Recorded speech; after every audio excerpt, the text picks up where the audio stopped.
open the meeting by extending a word of welcome to all of you. But more than that, our guest that have joined us from the two provincial departments, Western Cape and Gauteng, and their agencies, the Transnet team, and also SAPOA and other guests that might have joined us. I believe also the Department of Transport team has joined us, and the PMG, and also the media team from Parliament, and our parliamentary staff team. Greetings to you. Let's get the roll call from the committee secretary.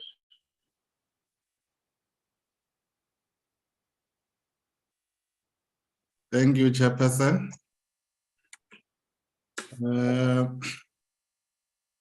The members who are logged in now, I can see yourself, Chair, Honorable Mushodi, Honorable Lawrence, Honorable Khai,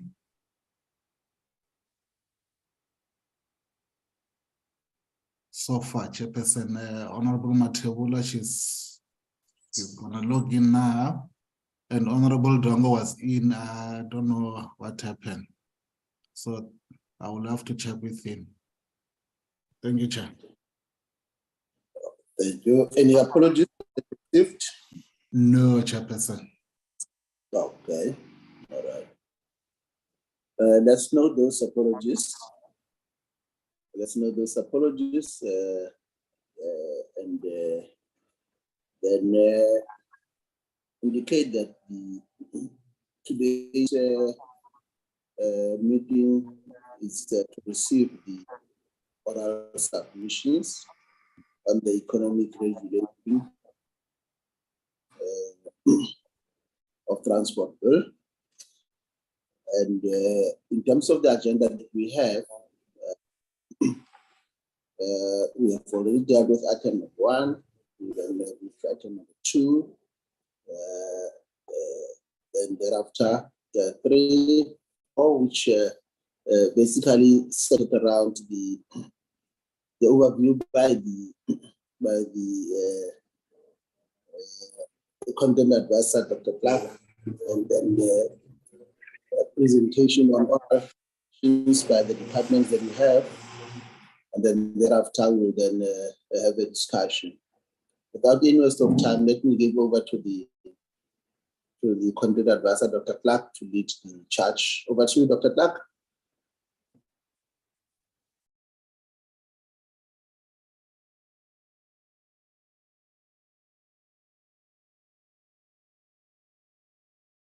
Good morning, Honorable Chairperson and members.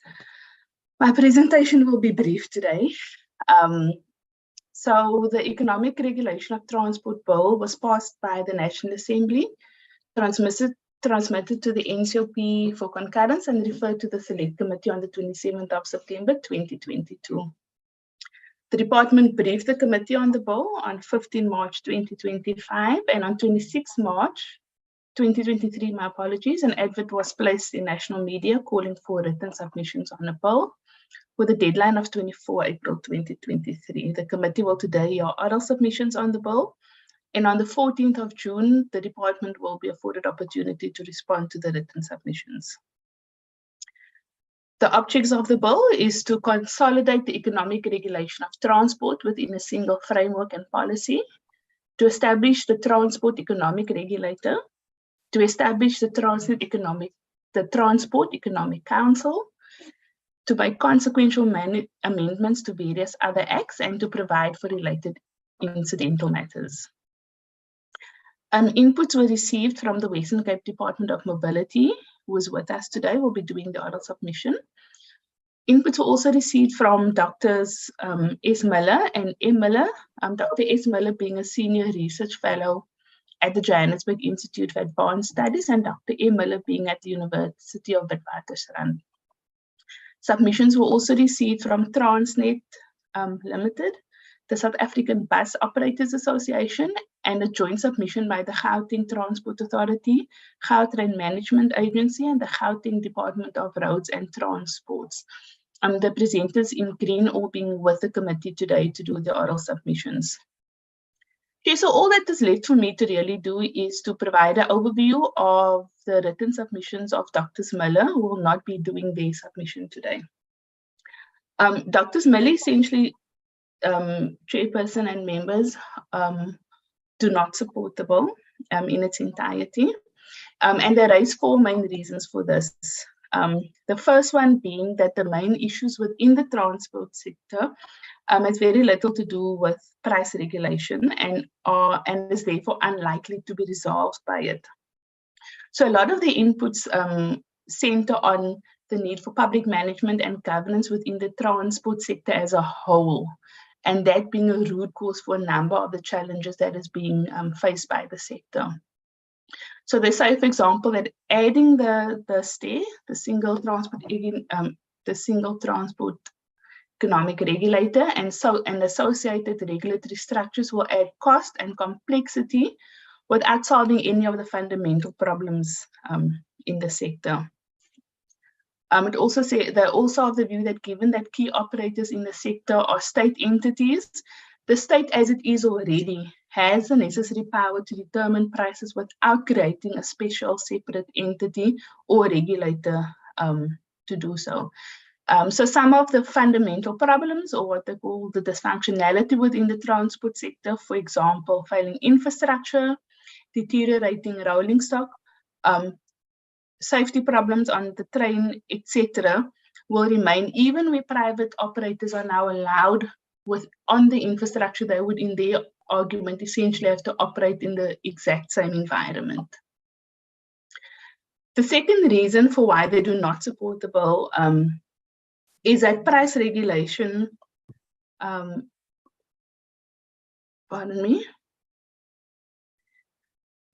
related to the challenges in the sector, the state already has the power to resolve the challenges, and that the failure to make the necessary decisions will not be remedied by introducing the regulator.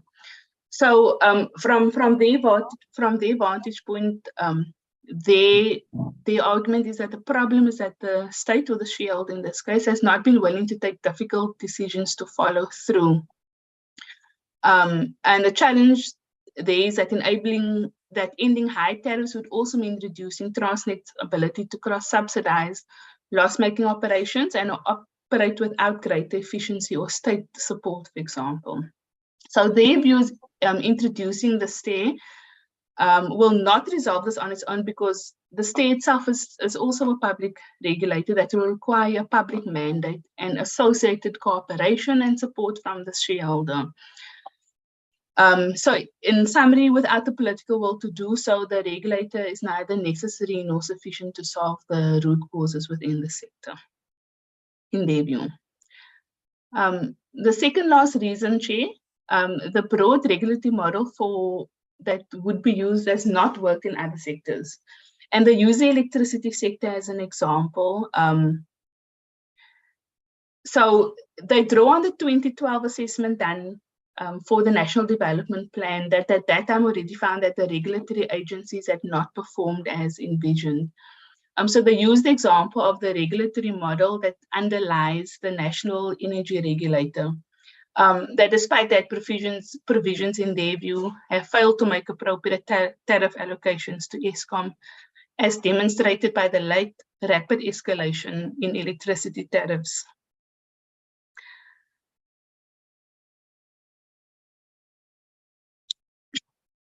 The last one is that the regulatory model requires scarce resources and skills which the country either does not have or could at least be better utilized. So drawing on the socio-economic impact assessment that was done when the bill was introduced, The estimates are that the stay will cost between 78 million and 133 million rand, requiring between 90 and 145 relatively highly qualified staff. And it is the opinion of Professor Miller that this is not a progressive allocation of resources, especially in the post-COVID era. Then the last one, Chair, is that in their view, there are simple models that have been successful elsewhere that could be used to improve management in the transport sectors. And here they use the example of the water sector, which has been performing fairly well in the assessment, and where the notion of introducing a regulatory authority has also been raised in the past. But I said, even without an independent regulator, you can summarize the water provision by bulk prices that are set by national government department using historical legislation. The department in this instance calculates the tariffs and consults with major stakeholders, and these including municipalities and big users such as Eskom, Sasol, and other well-organized and organized agriculture. Price increases in such a model have to be greater than inflation, has to be justified in that platforms. And when making the comparisons, they come to the summation, Chair, that unlike the electricity case, the system has worked reasonably well, and tariffs have increased smoothly and predictably, and user participation in this model keeps government honest in its calculations. Thank you, Chair. So that is the only submission we received. We persons will not be doing the actual oral submission today. Thank you, Chair. Thank you, honourable members and guests. Thank you, Dr. Clark, for the overview from Sabula. Let's then go back to the agenda and then receive the oral submission from the Southern African Business Operators Association, led by Mr. B. Govender. Does Mr. Govender have the hosting rights? Yes, Chair. Yes, let Mr. Govender take the podium now. Thank you, Chair. Greetings to you, Chair, and colleagues, and everybody present. Can you hear me clearly? Very so. I'm about to start sharing screen. If you will tell me that from your side, it's all good. Yes, we can see the screen, Mr. Govender. Okay. So, once again, good morning, colleagues, and all protocols Recording observed. in progress. My name is Basil Govender, as introduced, an industry representative, and today presenting to you on behalf of the Southern African Bus Operators Association. Our thanks to the committee and the organizers, and on behalf of SABOA and the bus and coach industry. So this oral submission and representation is purely with a view from the bus and coach industry.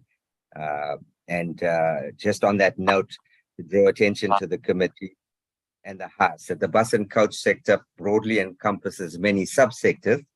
You have contracted subsidized operators flowing from both the PTOG and PNG segmented funding.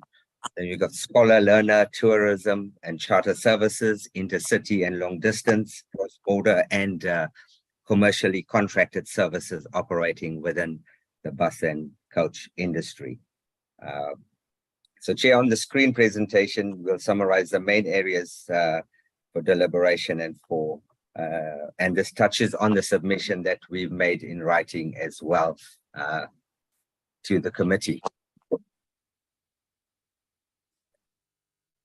So, in terms of the views of the industry broadly encompassed and collated. The view of the industry with regard to the ERT bill is that the bill is broadly aimed at all sectors. And primarily, this is aimed at ending specialized sector regulators, as it is written very broadly in a catch-all manner. And flowing from that, we believe it could and may very well have unintended consequences for the contracted subsidized commuter bus industry, as this industry has and should continue to have exclusive geographical and commercial operating rights, because these are embedded in the contracts as they are currently designed, and they're also embedded in the contracts upon award. It's important to note that the nature of contracting in the subsidized commuter bus industry is premised on competition for the market and not competition in the market. And that's a distinct difference when you interrogate it. We have entities entering into a 7 or 12-year contract, and upon award of the contract, they earn the contractual right to solely operate the subsidized service for the duration of the contract. And this is in accordance with contract obligations, Chair and the House.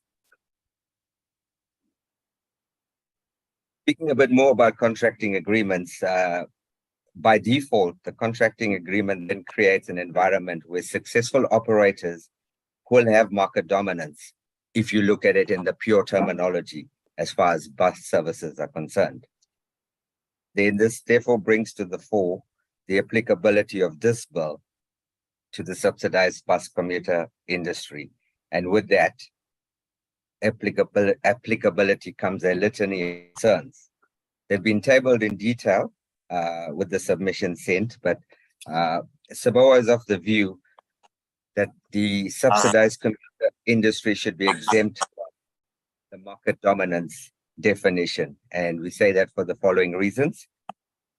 The industry is already heavily regulated via the contracting system, and that's done through the contracting authorities, or either the provinces or the local authorities, or a combination of them through intergovernmental agreements that have been signed. And amongst others, the contracts and the processes specify passenger fares per kilometer, annual percentage fare increases, networks to be operated, and quality of services and or measurement thereof. And the CAs formally monitor the activities to ensure contract compliance. This is done directly or via appointed agencies. There are also prescribed financial and operating reporting requirements, and this is to ensure compliance with the statutory and regulatory aspects set out in the contracts. And these are submitted to the contracting authorities within strict and agreed frameworks as set out in the contract documents. In respect of this bill and the proposals, many of these requirements then overlap with the information requirements that are being proposed and would be required by the regulator. For example, if an investigation into an entity is envisaged, it is done by the current contracting authority and would, as proposed in the bill, be done by the regulator as well. Further, Chair, through you, there appears to be significant overlap with the functions of the Competition Commission, as the Commission also focuses, amongst many other things, on dominance and dominant firms. However, we do acknowledge this may be addressed in discussions between the two entities and resolved as to where jurisdictions lie. It is conceivable, however, that many complex cases will come before the regulator, and therein lies some of the conundrums we are talking about now, which, and in the professor's previous presentation, we also raised the issue of resources around competencies and capacitation. In order for the regulator to review and set down decisions within a reasonable time frame, this would require well-balanced competencies and capacities to deliver. There would also be a critical requirement to avoid prejudicing any regulated entity and or triggering any financial impacts by the timing and the decisions that are made from the regulator. So this observation is based on the long timelines that are referenced, and you can see that detail in our comments submitted. Further concerns center around the powers envisaged for the regulator, i.e. to set and adjust rates, fares, returns on investments, etc. The cautionary or the concern would be if this power is exercised incorrectly, it can result in damaging, detrimental financial hardship to regulated entities, and by extension to the sustainability of public transport. And further to that, regulated entities, by extensions to rights, should therefore have mechanisms available to them to either challenge or sue the regulator for any hardships where financial harm arises from wrongful regulatory decisions or decisions that are not reversed or amended timeously as contemplated under Section 12(1).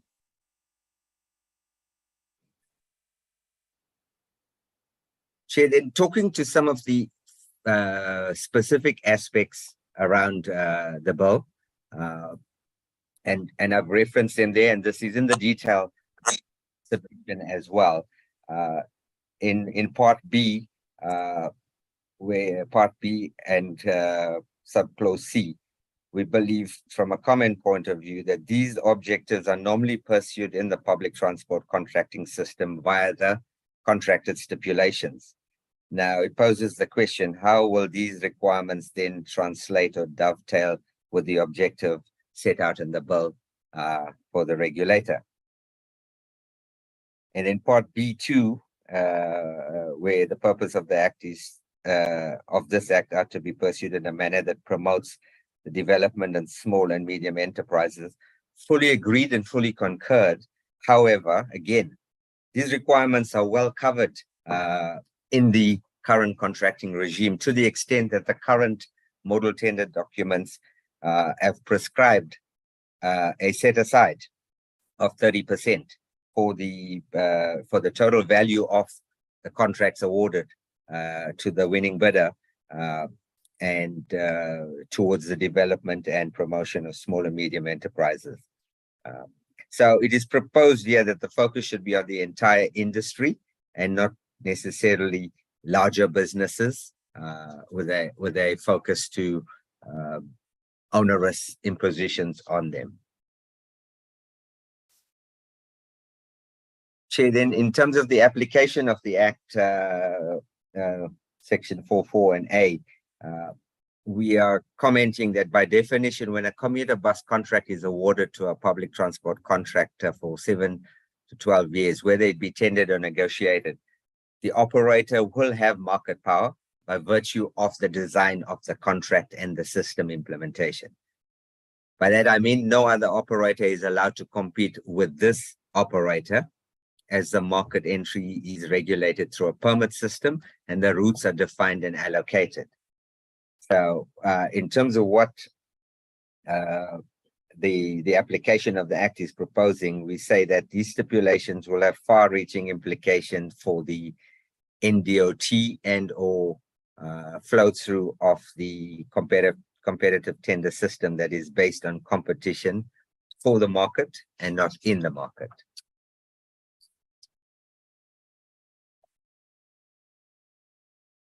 In terms of determination of price controls, Chair, again, very bus and coach centric response. The charges levied upon passengers transported by the subsidized commuter operations are regulated already, and they are regulated via the contracting regime, and they are prescribed via the contract award and the basis and the escalations and the indices to be used and factored in.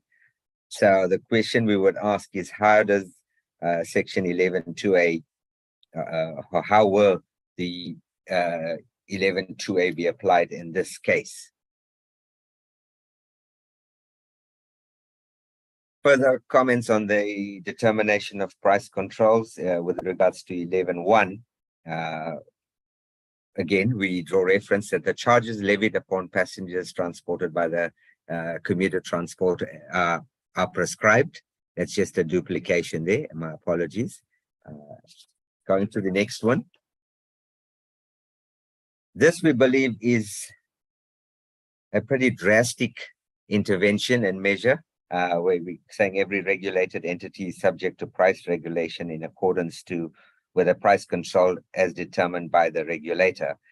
We believe this is a drastic measure. It could have some unintended consequences or intended in terms of deterring investments and entrepreneurship. The market determines tariffs in a competitive economy. And as a regulator, we believe that the regulator can never be fully informed of all factors determining investment decisions, venture capital projects that result in prices for facilities, resources, services, and or returns for investment.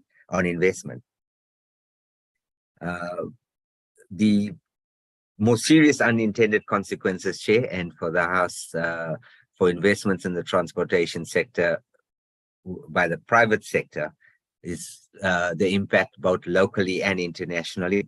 These measures can be seen as just another hindrance, obstacle to investment in the industry, and at a point when we are seeking injection, both local and internationally, from investors to stimulate economy and growth and to grow employment in the sector, it probably may be counterproductive. And then some of the obvious questions that pop out is, what if the regulator gets it wrong, regulates a too low price tariff or a too high price or return, and that impact on the entity could be dire to the extent that it could cease to exist. And more importantly, in a very stringent macroeconomic and microeconomic climate from an industry point of view, financiers are more detailed in their scrutiny now, so that the risk there is that financiers will more carefully consider business plans if prices, tariffs, returns are to be determined by what they deem as an external party to the relationship, i.e. a regulator. And finally, when does a regulator get involved? Might help develop the discussion. Is it prior to consideration of investments or afterwards? So our proposals and recommendations is to consider the limits on the scope on the part of the regulator for intervention. Unlimited scope to intervene in the market may have detrimental consequences for investments. And we do acknowledge that regulators have a role to play with regards to monopoly enterprises, such as AXA, ports, navigation services, etc. But in this context, and from a bus and coach industry, there should be limitations of involvement in the economy in general, as this section intends to achieve direct involvement in the economy. Further comments on the price controls shared through you. We are asking some very specific questions around 11.2 again, A, B, C, and D. At what stage will this happen in the contracting process? And will it be correlated in terms of the contracting process? Because contracting authorities issue tenders for services to be provided, as we said, that include prescribed fares, routes, timetables, bus characteristics, and many other deliverables. So also contracting authorities determine the fare basis based on historical trends, historical fares, and cognizant of economic and social circumstances geographically based to the contract. These prescribed fares are considered a critical revenue source when a company prepares a bid for the contracting share. They form an essential part of the top line. So all the revenue risks are residing with the company or the entity. And any interference afterward could have a material impact on the viability of the operations and also cause major uncertainty, not only for the operator, but for its entire value chain. And from an industry perspective, we've often found that service level changes tend to be heavily politicized in practice and very difficult to achieve in reality. So, feeding into the professor's presentation comments early on, we believe this section adds another layer of uncertainty in the commuter and bus contracting system. And Chair, for the committee, we have already had 3 decades of uncertainty, and we are still in an uncertain environment. And now another layer of uncertainty is being brought into the frame. The direct inference and intention to get involved with finances of operating companies post a contracting process may rear some degrees of unacceptable responses and or challenges, and we need to be cognizant of that. And then from a administrative and reporting structure, currently and envisaged in the contract and the model contract documents and the NLTA, operators are required to prepare and report on a schedule of operational and financial information to the contracting authority. These are all set out in the contracts. Now, the regulator becomes another institution requiring the same or slightly amended information, and this will cause a higher administrative burden as implied by those subsections A to D. Chair.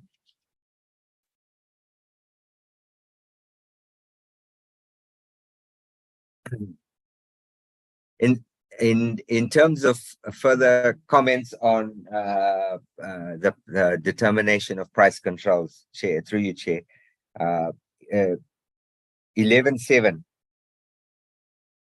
we are asking, is this not a function of the contracting authority and or the Department of Transport? Because that's clearly defined, and it will not be then a duplication of processes, which then again creates further policy uncertainty in terms of public transport, road-based passenger. Then in terms of 11.10 and the 3 sub-clauses, again, we're saying these measures will add a significant cost and effort to doing business in the country, as well as risk of potential investments, current and in future. Given the highly uncertain environment and post 3 decades of uncertainty, we need to create certainty. That should be the objective. That certainty will create sustainability and growth. And for us, we believe that the administrative burden of complying with these measures under 11.10 A to C will be significant. And again, we believe that this is layering a duplication. And as we've mentioned elsewhere, in terms of powers, the Competition Commission already has the powers to investigate any market dominance abuse by any contracted firm. And again, here, this seems to be a duplication of what the Commission would be dealing with. So talking about the timelines and the long envisaged processes that would unfold, and as you read it there, within 15 days of receipt of price deviation requests contemplated in Section 10, regulator may, within 60 days, business days, review the impact and propose price deviation and determine whether to approve it or not. So effectively, that means 75 days, excluding holidays and weekends, which may make it even longer, will be the maximum response time while the affected entity has to carry on its operations, not knowing what decision would unfold in 75 days. This is a cause, again, for major uncertainty. And the emphasis on may within 60 days is further cause for concern. It could take longer. If not, how much longer? So we are proposing a revision to a shorter turnaround time with strict limitations for responses from the regulator, which would then define periods of interaction and feedback. In terms of the information required from regulated entities, Chair, that talks to 13.1 A to D. I've said it already, but just for highlighting the impact, This again is a virtual duplication of information that's already being submitted to contracting authorities. And then flowing from that is, what would the regulator do with it, and who will be the institution that controls the regulated entity, the CA or the economic regulator? Because there now appears to be two formal and compulsory reporting lines. And if responses are not consistent, there could be conflicting responses and directives from both parties. So our proposal is that the regulation of bus contracts should reside with the contracting authority. And we believe Section 13(1) unnecessarily duplicates this activity, which might talk to a streamlined structure and competency and capacity if we eliminate some of this duplication for the regulator. And if at all, and it is a part of the process for the regulator implementable, we propose that the contracted bus commuter services should be exempt from this requirement.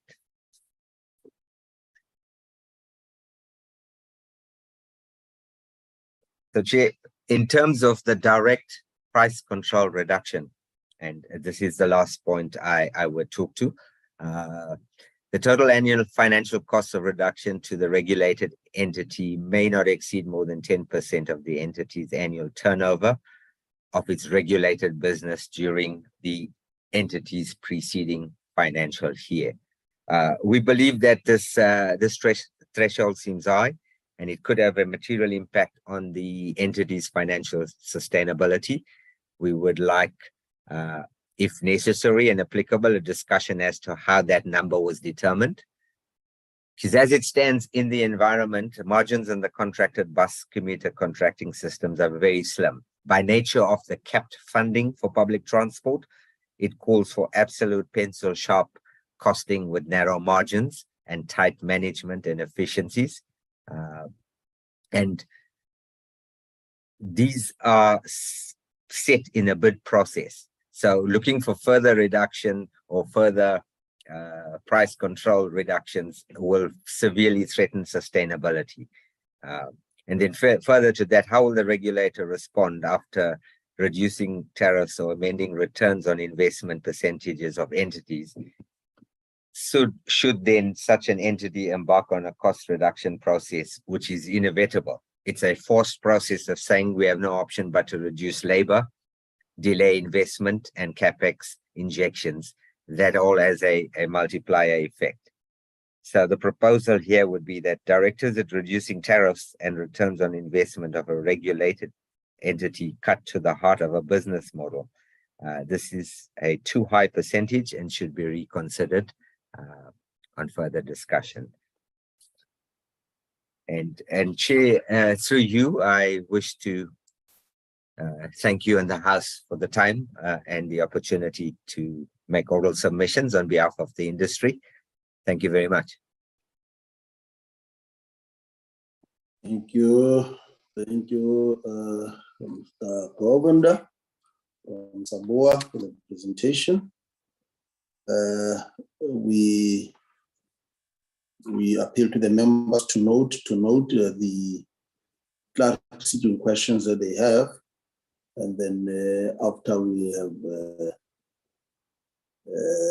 received all the presentation, we'll then provide an opportunity to the members to seek clarification questions from the presentations. Let's hold our horses. And then moved to item number 4 on the agenda, which is the presentation from the 3 agencies: Gauteng Transport Authority, Gautrain Management Agency, and Gauteng Department of Roads and Transport. Mr. Dax, the floor is yours. Thank you, Honourable Chairperson, and good morning to you and to honourable members of the committee. I'm just going to share my screen. What that members, the guests, when they speak, just for the public purposes, just to show their face so that the public can relate to you. Thank you. Yes, Thank thank you. you, Chair. And let me introduce myself because I am representing the three entities. My name is William Dax. I'm the CEO of the Gautrain Management Agency. And I present the apologies from the head of department and the CEO of the Transport Authority in making my presentation. Chair, I'm going to launch into the presentation. Is my screen visible? It is visible, Mr. Dax. Thank you. Thank you. Chair, in the interest of time, we have separated our submission and our presentation into two parts. So noting that we have only 15 minutes, I'm going to cover what we're calling the general high-level comments, but I would ask that the detailed slides which follow on the specific comments also be taken into account. Thank you, Chair. Yeah, so at a high level, I think we from the Gauteng provincial government acknowledge that the overarching need is for an efficient and cost-effective public transport system, and that will drive economic growth.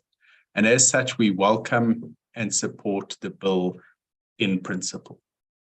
However, Chair, we need to be very careful to state that we also are concerned about the potential unintended consequences that could flow from its implementation as currently drafted. By way of context, the GMA, that's us at Gautrain, the Transport Authority, and the Gauteng Department of Roads and Transport, we operate primarily in the arena of public transport, as opposed to the movement of goods and commodities.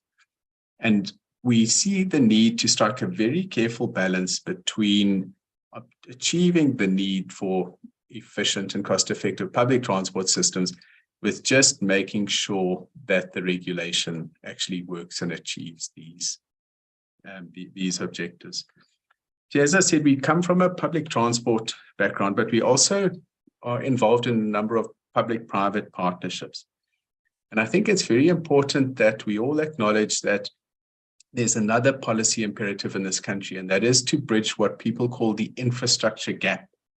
In other words, the amount of infrastructure that is required versus that which can actually be funded from budget or balance sheets of state-owned entities. And in South Africa and in the transport sector, this gap is enormous. And there's been a number of policy imperatives and statements that said we will look to the private sector for such investment. And in fact, this is supported by the National Treasury through the various PFMA-related regulations. Now, these forms of private sector investment, they come with advantages. And I think we've listed some of these. We get private sector investment. We get risk transfer for life cycle costs, and we get to know what our contingent liability and budget requirements are. But in exchange for this advantage comes a requirement for certainty. And this is certainty around sustainable income or funding of the project. And again, not to dwell too much on it, I think we have to acknowledge the balance between asking the private sector to come in and run services and invest in our infrastructure and the income which will come from that.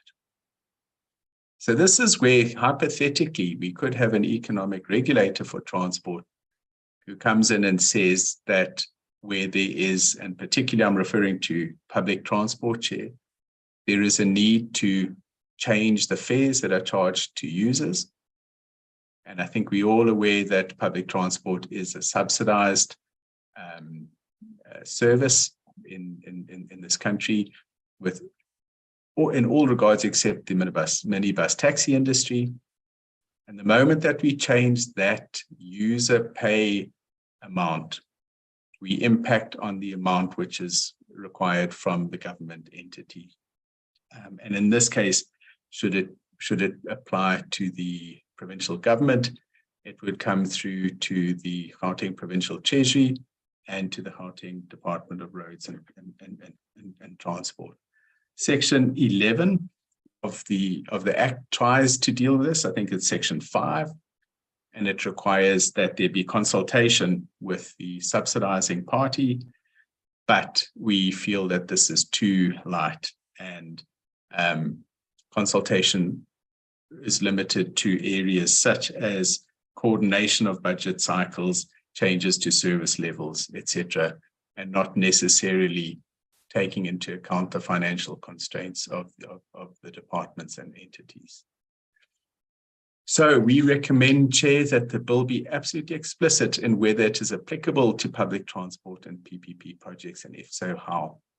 Our reading of Section 4.1 is that it probably does not apply to public transport as a regulated entities at the moment, but under Section 4.2 and subsequent provisions, it could become applicable to it. Hence, we also asking for acknowledgement of the importance of striking the balance between the user pay principle and government subsidy, bearing into account this imperative of providing long-term certainty to private sector players. On the question of access, Chair, we would like to highlight that we are not seeing a strong linkage between access to rail networks with consultation with relevant regulators, and in this regard, we would specifically refer to the railway safety regulator, and there has to be a balance between equitable access and safe and reliable operations. We also note a lack of clarity around the envisaged relationship with the Competition Commission. I think that has been raised. I will not dwell on it. We do note that the bill could play a role in decongestion and promote modal shift from road to rail. However, this would require some work and further exploration in terms of road network charges and whether the road network would ever be under some form of economic regulation. Chair, then we raised two comments around the information. There's an enormous amount of information requirement, and our query relates to whether there's clarity on public access to this information, noting that there may be some confidentiality requirements. Chair, then we also note that there are a number of references to implementation phases and the issuance of regulations. We're not clear as to what these phases are and how they'll be defined. So I think, again, just from a practical point of view, what are the timelines and phases that we will be looking at?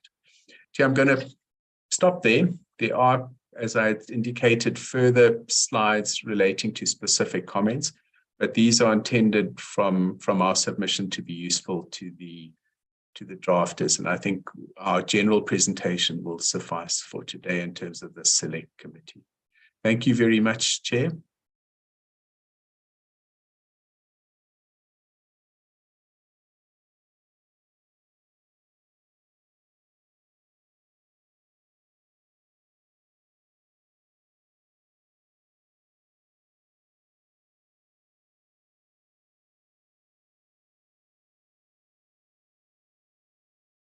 Thank you, Mr. Dax, for the presentation. Let's then again follow the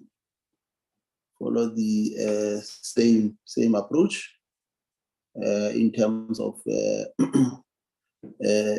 what we said earlier on around clarification question. The next presentation then will be from Advocate Kotsia from Transnet. Advocate Kotsia.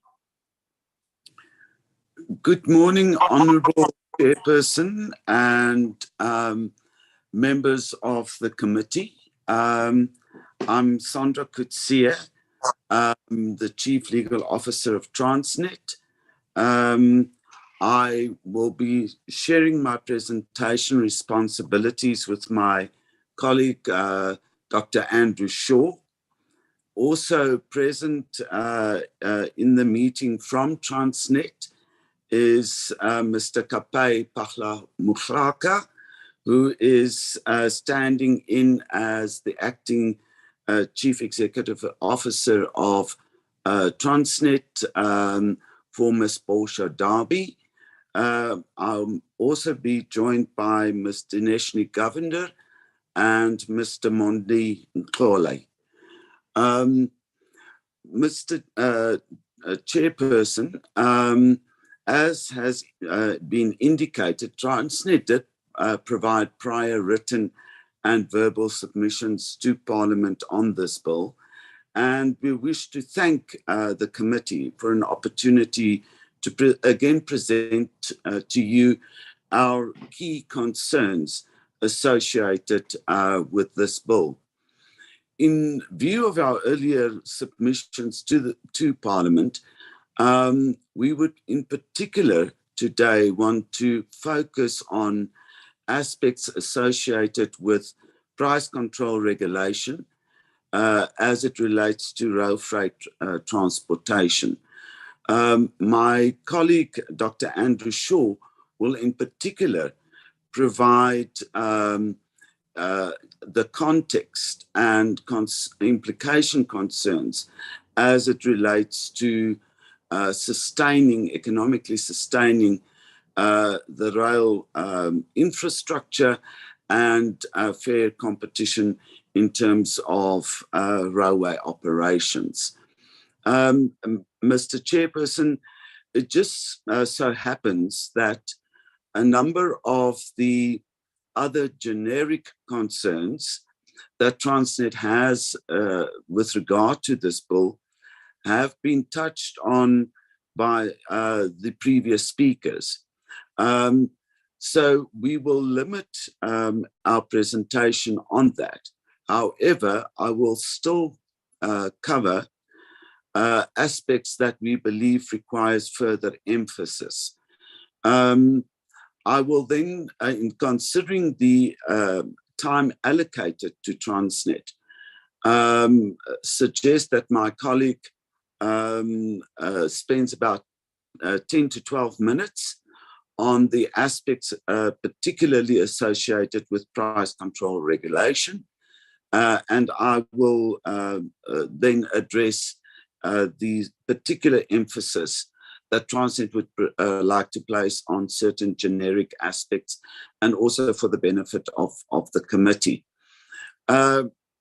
Honourable Chairperson, before we proceed with the crux of the presentation, Transnet does want to just emphasize that we support the principle of economic regulation on the basis that it's applied fairly and consistently across the transport sector.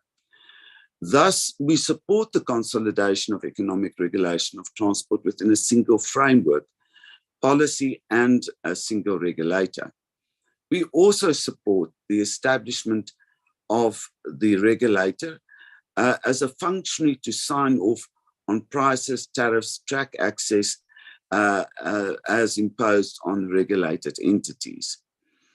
We support the separation of rail infrastructure and operations, and also the regulation of the infrastructure manager with responsibility to provide access and invest in the rail network infrastructure. We support the regulation of fair access to the rail network, and we support the regulation of access fees. You will note from our comments later on in the presentation, we do have, however, serious concern as to areas of uncertainty not addressed in the ERT bill, which we believe, if not addressed, will result in potential structural imbalances and will affect the economic sustainability of the rail network and services in the best interest of the country. Honourable Chairperson, at this point in time, I would like to hand over to my colleague, Dr. Shaw, to address slides 2 to 7, and therefore thereafter I will then address the more generic issues. Dr. Shaw, if I can hand over to you. Yes, you can proceed, Advocate. Sure. Good morning, Chairperson and to members of the committee. If I can just start by acknowledging the presence of a number of board members in the meeting. So thank you very much for your support. And then I will just present a few slides before handing back to Advocate Coetzee. If I could ask if we could go to the next slide. Advocate Coetzee has already presented this. So essentially, Transnet is the custodian of rail, ports and pipelines. And what we see is a shift towards how we deal with the network or the infrastructure component relative to the operations component, with the infrastructure component, say in the form of the National Ports Authority, playing an oversight and a regulatory role, with operations separated and operated by Transnet, but also by a number of other players. You can also see our involvement in a number of other related network industries, Transnet pipelines, and we'll talk to that, as well as a big scope of oversight around Transnet property. If we can go to the next slide, please. So what I would like to do, Chairperson, is raise our principal area of concern, and I will show a few slides that support our rationale for a change to this particular area, and then I'll head back to Advocate Coetzee, who will raise a number of final areas that she had already initiated in her introduction. In respect of our one area of key concern, which relates to Section 11 for Section 5, and I read it in the middle of the slide. It says, any reasonable cost differentials between different types of facilities or services provided or arising due to geographic location or any other characteristic that the regulator may deem relevant would be taken into account in terms of the pricing of infrastructure on the rail system for multiple operators. Now, our key concern around this relates to the fact that giving an ability to create differential prices for different geographic locations means that the integrity of the railway network is potentially unprotected, and that some users of the system or some operators on the system in the future will benefit over in a much greater way than some of the other operators who may lose. And as a consequence of this, we'll lose network integrity, and we are very likely to lose the ability of rail to move manufactured products, containers, automotives, and agriculture, and that is of some concern. So I'll expand on this as we go into one or two of the slides, just in terms of how the pricing principle would work in other jurisdictions. So if you look at the principle or the paragraph at the very bottom of the slide, is that a common principle applied globally is that all the costs of the network, the railway network, are put into a single pool, and that becomes the regulated asset base. And that terminology is now very commonly applied in a number of sectors, and is currently applied in 3 key sectors, 2 of which we are very, very close to, in airports, in ports, and in pipelines. So in the airport sector, the costs of operating all of South African airports are included in their regulatory asset base. And the pricing for those airports is then allocated to the users of such airports, principally the customers, but the airlines specifically. And the consequence of this is that within the regulated asset base is that the smaller airports are effectively supported by the revenue streams of the larger airports. Exactly the same happens in respect of ports. And in our example, we know that the Port of Durban generates sufficient revenue to partly cover the additional costs of the Port of Mossel Bay, which is much smaller. And exactly the same principle applies in pipelines. The challenge with creating a clause which provides for specific geographic location differential in pricing means that you can unwind this integrity of having all of the infrastructure in one pool. And it means that some users in some geographic locations will potentially will benefit and others will lose. So if we go to the next slide, please. I'm not going to focus on a lot of what's in the slide, only to say that as we go forward, Transnet Freight Rail will be separated into an infrastructure manager and a train operating company. The infrastructure manager will be responsible for the infrastructure, and this is in terms of the white paper, which aligns very closely to the ERT bill. And the train operating company will be Transnet Freight Rail, but it will in future include a number of other train operating companies. The costs for the infrastructure manager, in our view, would be held by a regulatory asset base. In other words, a pooling of all the costs across the railway network. And these will then be allocated in the form of track access charges or tariffs to each of the train operating companies. If we go to the next slide, please. We have taken our network, the TFR network, and we've identified the bulk mineral corridors, the core rail network, which is largely the intercity links and the links into SADC, and then the feeder rail network, which is the feeder system that supports that core rail network and the bulk mineral corridors. I won't again talk to all the elements that are in this slide, but just for the sake of the committee, to demonstrate that we've done a lot of work in establishing how we would sustain the integrity of the rail network in such a way that it serves the needs of all operators that operate across that network. So in the next slide, if I can go there, what you will see is that if we take the bulk minerals corridor on the left-hand side at the bottom, you'll see in red, you'll see it makes up about 11% of the kilometers or distance of our network. The core freight network makes up about 25%, and the feeder system makes up 25%, and the very smaller part of this feeder system makes up 37% of the network. If you then look at our current volumes, that's TFR is for Transnet Freight Rail, you will see the bulk of our volumes sit on the bulk corridors. A lesser portion of those volumes sit on the core network, and then a very small amount sit on the feeder network. If we do our assessment of rail addressable demand, which is the amount of demand that we believe should be carried by rail, you can see that the implication of this is that much more should be carried on the core network, as well as the feeder network.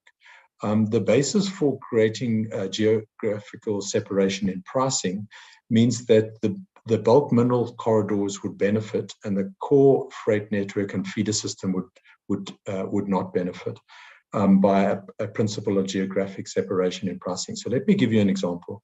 If we have a grain train that uses a smaller part of the network and there's only two trains operated a day, based on the geographic principle, those two trains would have to share the cost of that infrastructure for that day. So that means that the cost of that infrastructure would be separated 50-50, and each of the trains operated that day would be charged the full cost of that infrastructure to operate those two trains.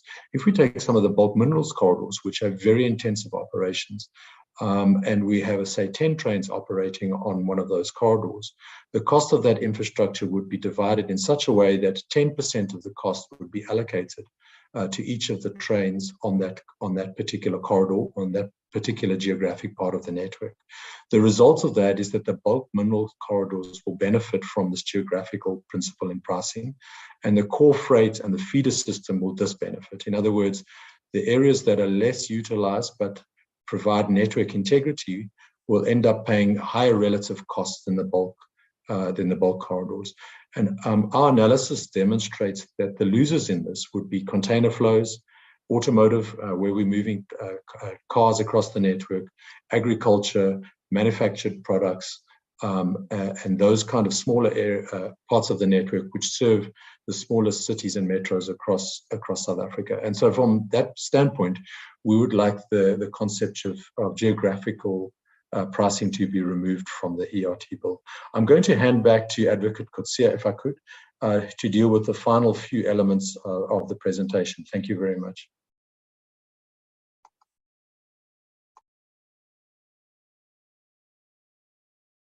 Advocate? Thank you. Thank you, Chairperson. If we could turn to slide 8. Chairperson, to the extent that certain aspects of and detail of the slides have already been addressed, I will only focus on areas of emphasis. And let me start by indicating that Transnet shares the concerns of previous speakers as it relates to areas of uncertainty and duplication of regulatory frameworks. It is our view that from a regulatory consistency perspective, the regulation of all modes of transport must be underpinned over and above the provisions of the bill by legislation that reflects the principles, criteria, and considerations that are unique to the relevant market being regulated. While the bill recognizes the continued existence of legislation for the regulation of certain infrastructure and services, we are of the view that all of the facilities and services to be regulated must equally be underpinned by such legislation. It is our view, honourable members, as you are aware, that the bill proposes that certain existing regulatory frameworks will continue to exist with some adjustment. And by way of example, this would include a continued existence of the Airports Company Act, the Air Traffic Navigation Services Company Act, the National Roads Act, and the National Ports Act. What is important to note is that these regulatory frameworks were enacted by Parliament to provide for very specific access and price regulation criteria and considerations that are uniquely applicable to the complexities of the market being regulated. As a result, for example, the price regulation for in the ERT bill is supplemented with very specific regulations in the case of determination of tariffs applicable to the Airports Company.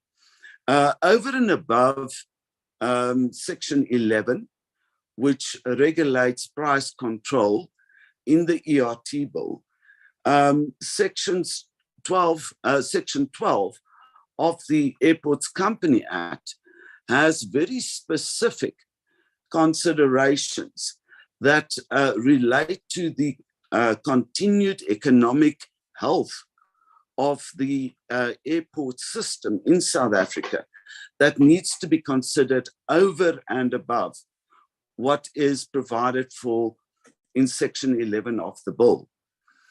Now, where we are right now, there is no National Railway Act. In other words, the railway sector doesn't benefit from the same degree of consideration and criteria in terms of price regulation that is unique to the complexities of the railway sector. This, although Chapter 2 of the Railway Bill provides for access to the railway network, the provisions of that chapter is insufficient to provide certainty regarding the expected outcome of economic regulation of the freight rail transport market as a whole. It is our view that the emphasis on regulating only dominant facilities and services may result in an unintended structural imbalance. It is thus our view, and we are calling for an equivalent National Railway Act to underpin economic regulation of railway facilities and services to coexist with the ERT bill. I will illustrate to you in a minute the degree to which we believe the hybrid approach in the ERT bill to have certainty in relation to services that are currently being regulated by very specific market or sector legislation, and the generic introduction of price regulation to new regulated entities will only result in uncertainty and will have a material impact in the manner in which different modes of transport and regulated entities will have to compete for funding, affordable funding and access to funding to sustain the road transport facilities and services. Honourable Chair, we believe that our view in this regard, albeit expressed with a slightly different angle, has also been raised by previous speakers. We also believe that our position in this regard corresponds with the regulatory framework of, for example, the National Energy Regulator of South Africa, who regulates electricity pipelines and gas infrastructure and services within the framework of sector or market-specific legislation, which was enacted by Parliament. The fact that the legislation had been enacted by Parliament provides for a clarity from the onset, and if we can move to the next slide, please, provides for clarity from the onset on how all participants in that particular market will be regulated, both from a market access and tariffing perspective.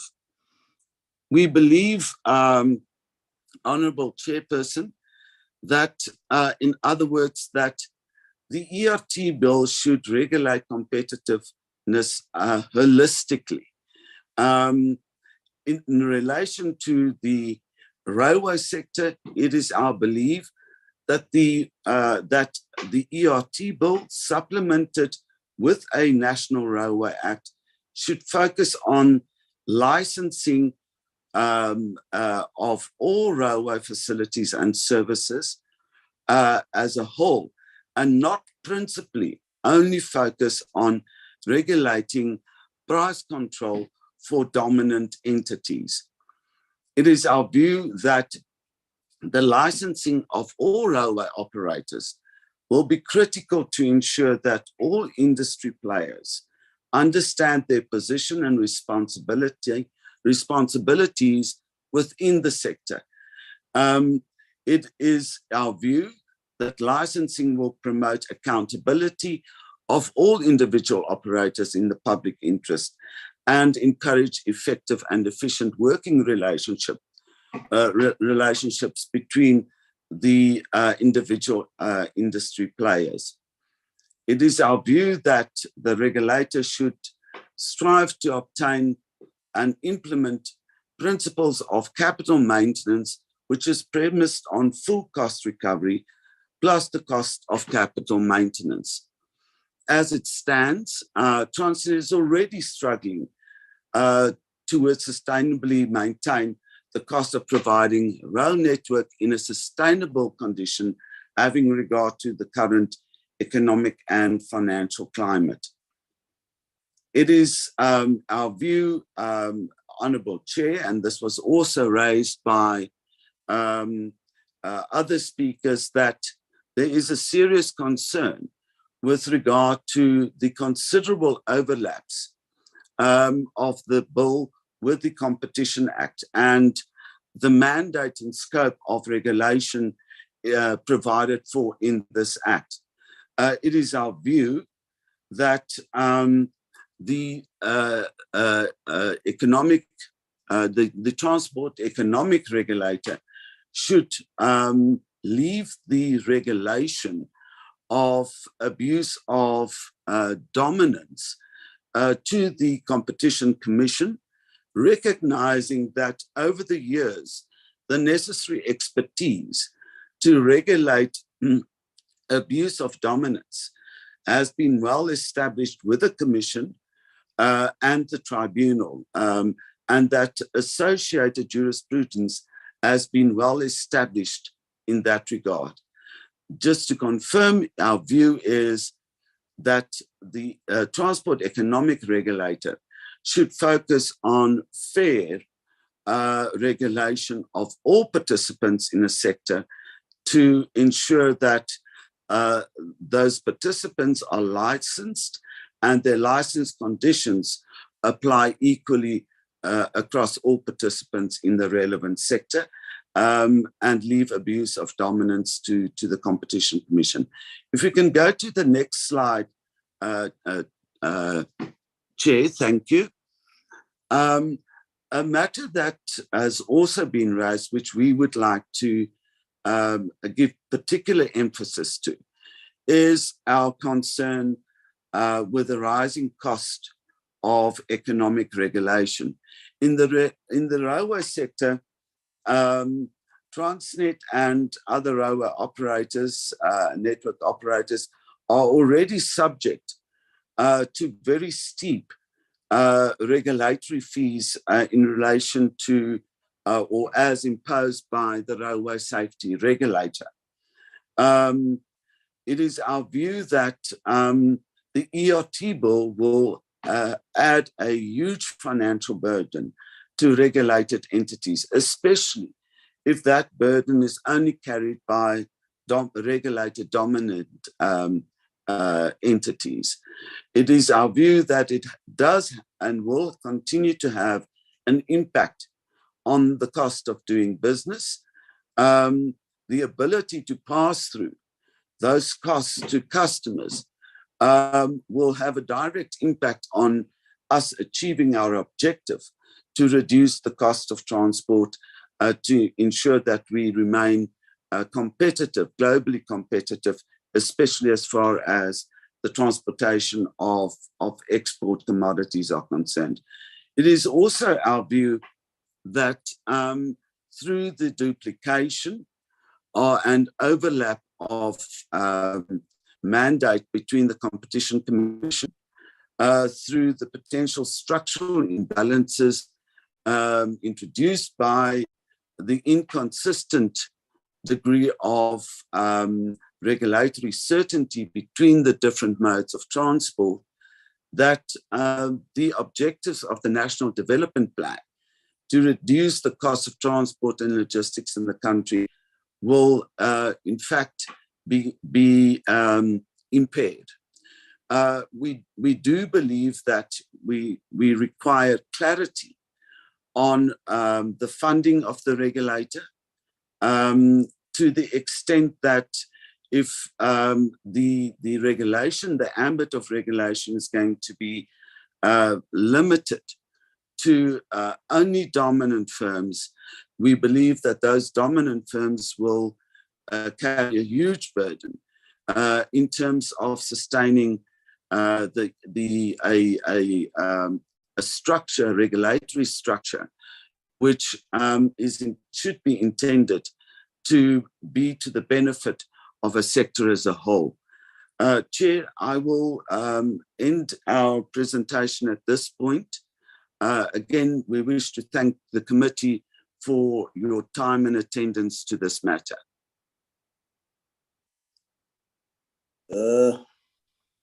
Thank you.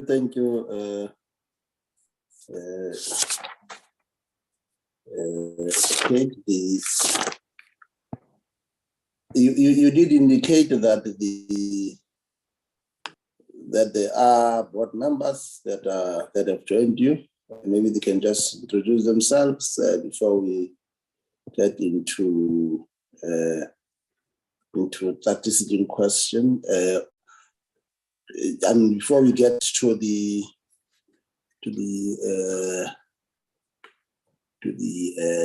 decision question, just the introduction by the board members that are here from Transnet.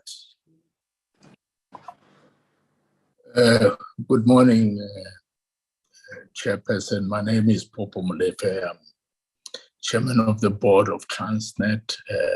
My sincere apology. I've had to go to a dentist for an emergency attention. I have just come back to join the meeting. And good morning to everybody, all the honorable members and the executive for Transnet and directors. Thank you, Chairperson, and apology accepted. We appreciate your presence, Dr. Molefe. Thank you. Are there other members?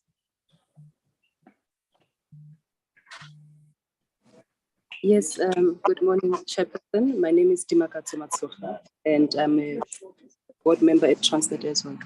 Thank you.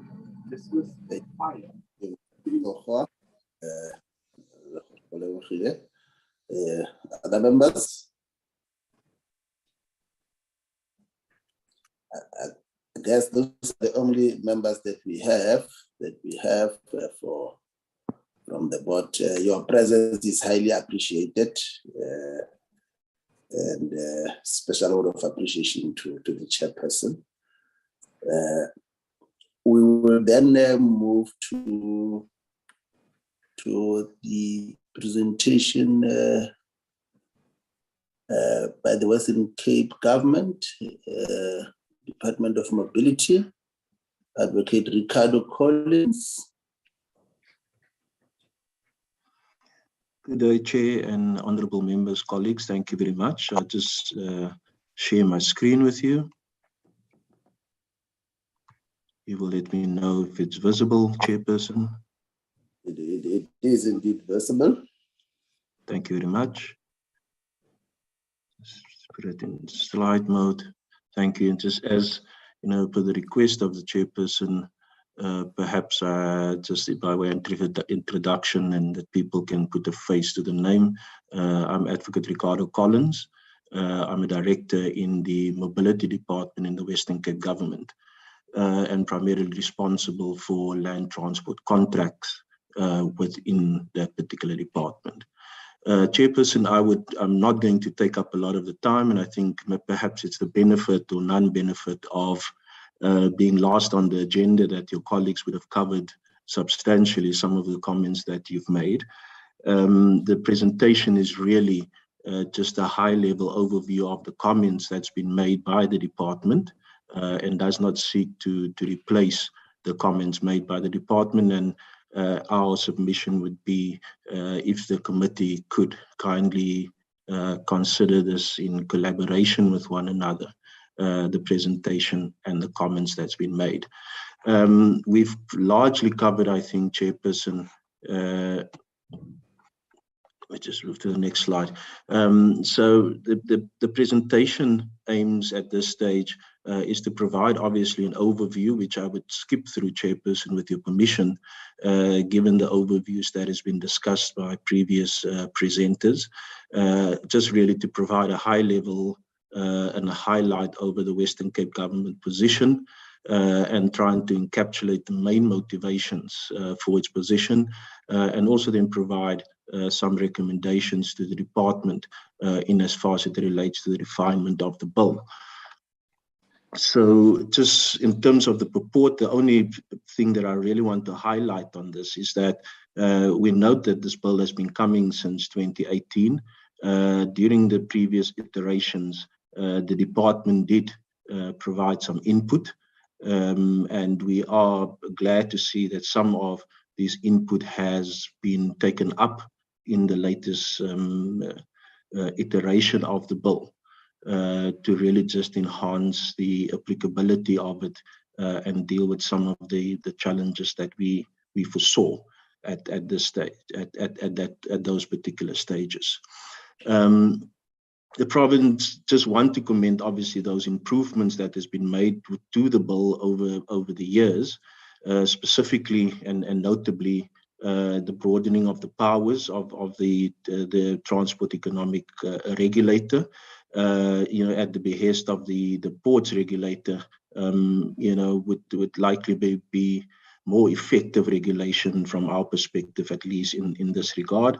While the ports regulator, in our minds, being currently funded by Treasury, it's one of the inputs that we've made was that we now see that the fees will be levied to be able to secure the sustainability of the economic regulator in this particular space, and that's captured in clause 51. And then also lastly, the aspects that we raised with regards to the sharing of information specifically has also now been covered with the Promotion of Access to Information Act and also the Protection of Personal Information Act, which we saw highlighted in clause 2.5. So that we thank the department for those enhancements over this time. The position currently from the Western Cape government, while we support the objective of the bill as put out in the memorandum, the current format of the bill unfortunately cannot be supported by the Western Cape government, and we'll try really on a high level basis to explain to you some of the challenges that we do foresee. So the recommendations and submissions that we've made really aims to do the following. We just want to focus very specifically on two clauses, which is clauses 4 and 11. And then there's some general comments that we want to make in terms of the approach to certain transport-related matters within the bill. And lastly, the area that I'm not won't cover in here, but it is part of the presentation, is really just some of the legislative drafting concerns and language that may create confusion when read by a member of the public, and also perhaps even may create interpretation challenges moving forward in relation to the bill.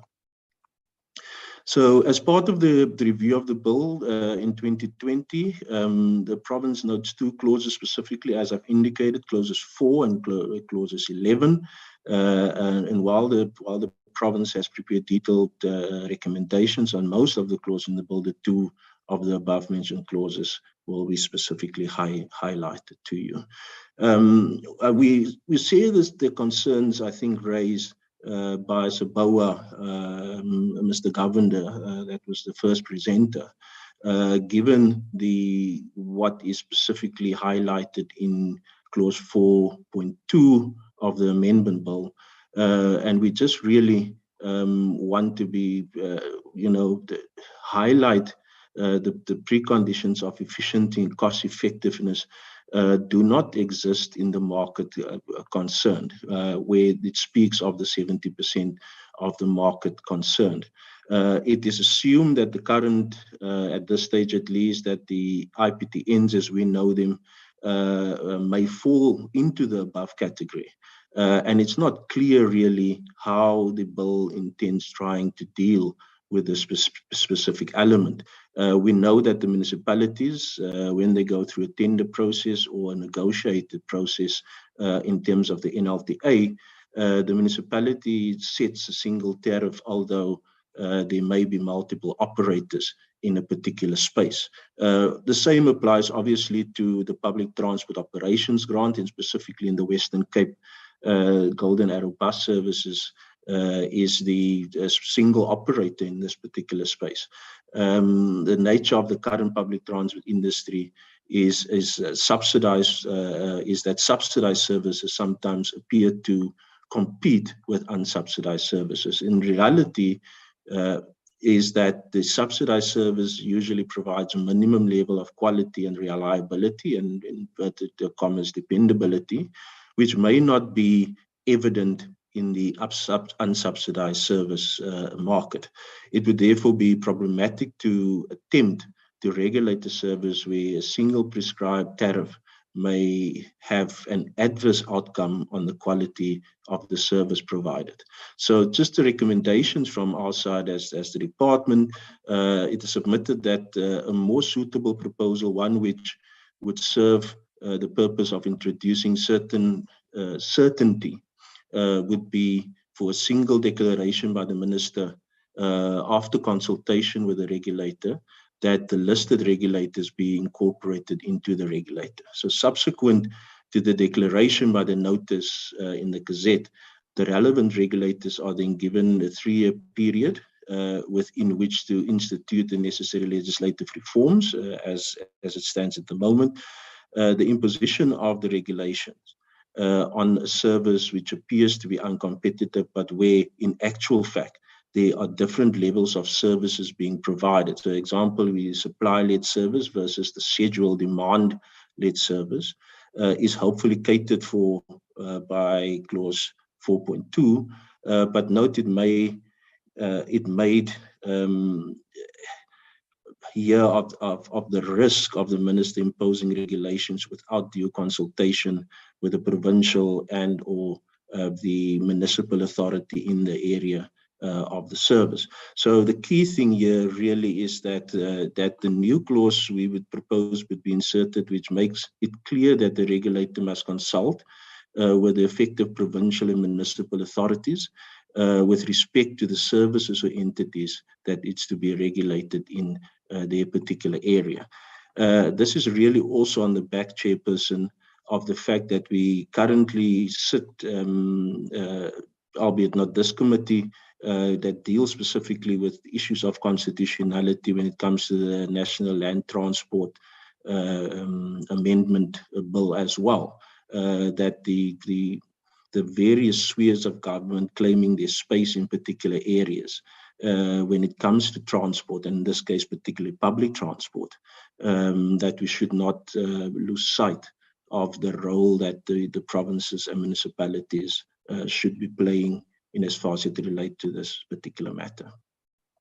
Then really just in short, speaking to clause 11, it does not expressly provide for consultation with the effective spheres of government. It's something that we would certainly recommend.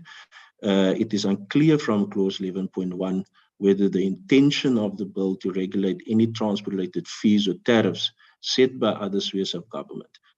This should be clarified. So there's just uncertainty and then obviously opportunity in that particular space for misunderstanding and or misinterpretation. So the recommendation also is that clause 11 be amended to require the regulator to consult, as I've previously indicated, and it is also recommended that clarity be provided in the bill in this regard specifically. Moving further with regards to clause 11, the regulation and price determination should be avoided. Our view is that maximum prices and fees lead to supply shortages and increase in informal market activity. Minimum prices, on the other hand, again, lead to the oversupply and higher prices to consumers. So regulating the pricing of transport entities and access to their infrastructure does not address the inefficiencies within these institutions. So the recommendation from our side would be from the department is other potential options for consideration and further investigation include forced breakups of monopolies, something I think Mr. Govender also alluded to in his presentation by government and or to encourage more competition in this particular area. It is recommended that the competition be introduced by granting concessions to private operators to utilize publicly created transport infrastructure, and in our particular case in the Western Cape, would include ports and rail. Further to clause 11, on our initial assessment, the clause appears too prescriptive in the way in which limits regulates entities' ability to generate revenue and utilize returns from assets. This will, in our mind, again, discourage investment. And our recommendation from that perspective would be that the clauses relating to the limits on revenue and utilization on return be deleted. Alternatively, that they be revised to remove these limits. Close on finalizing on this particular topic, just highlighting on this specific slide the uncertainty that may be created with regards to definitions that's covered and in clauses 1 and then spills over to clauses 11. When we speak of, for example, facilities and services, it creates it's unclear to us at least which facilities or services would be subject to the price regulation. In this case, given the inaccuracies and or the definitions not speaking to each other. So amendment in this regard to provide clarity and or further elaboration would be required. Then just two other aspects that we will be covering, Chair, very briefly, is the personnel and organizational structure, the concessions to private operators, and then potential integration of regulator and related bodies into existing structures. The key element really in terms of the personnel is that we do not want to find ourselves in a situation where the taxpayer again gets overburdened by new organizational structure for the regulator. Our motivation would be that we try and use existing human resources to staff and man the administration of the regulator to avoid creating over bloated or organizational structures which cause further burden on the taxpayer. This is in line, I think, with the initial comments I think Dr. Clark made on behalf of the right in the first presentation, which speaks to the fact that there's quite a number of staff that will be required to man and highly skilled staff to man the responsibilities expected from the regulator in terms of this legislation.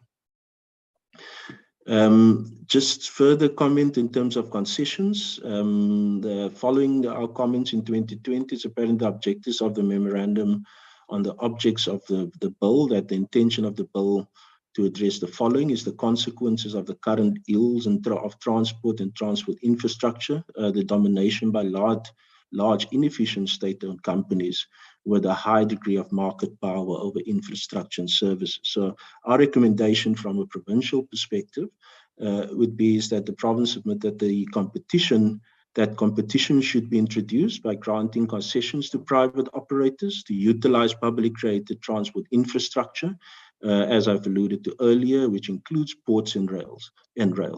It is recognized that the bill made some provisions for private sector participation, which we are supported and we believe can further be enhanced.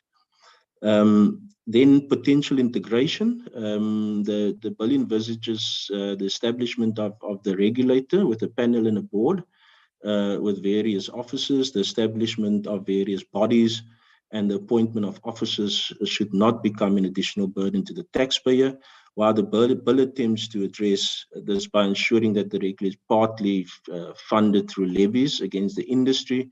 Existing capacity should be used to staff the administration, as I've previously alluded to. So then I think just from our side, Chair, the province continues to reiterate that the bill should consider establishing such bodies and making appointments within existing organizational structures. Chair, with your permission, the last slide I'm not going to go through really deals with some of the semantics that may create some interpretation problems moving forward in relation to this bill. And it's really just here for the benefit, I think, of the department and the drafters of the legislation. We've captured them in this presentation largely, and we've also captured them in our formal submissions that's been made to the committee. I think just in summary, then from our side is that the department, as I've indicated previously, unfortunately cannot support the bill in its current forms, and we really request that the inputs and the submissions made by the department and other role players and stakeholders in the space be considered seriously to ensure that if this bill is in fact passed, that it's something that's implementable, that would benefit the transport sector, and that the transport sector would indeed see a changed environment in which they are operating. So thank you very much, Chair, for this opportunity. Thank you very much, committee. Thank you, Advocate Collins, for taking the committee through the province presentation.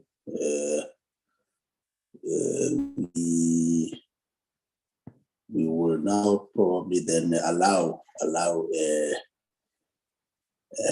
members to provide clarity-seeking questions to the presenters. Noting that I've noted the team send this up. Let's see if there are any other members. Let's take Tim for now. Tim, the floor is yours, and then it will be then followed. Thank you, Honourable Chairperson. Thank you, Honourable Chairperson. I appreciate the opportunity, and I want to just thank everybody for taking the time to present this morning to the committee, as you have, Chair. Chair, just a couple of questions. The first one is, and Chair, I don't know if it's possible just for the assistance of the presenters, for the document that I think Dr. Anneke presented in the beginning, which is the summary of the supports and objections. If that could just be flighted, please. It will just help give context to my queries and help the presenters respond. If that could be done, please, if that's possible. And if we could just go to slide 14 on that once it's up. Yes. Can I probably also then give that was the summary of the. Yes, it's the select committee summary. Yes. Dr. Clark? Yes, Chairperson, I'm loading it as we speak. Brilliant.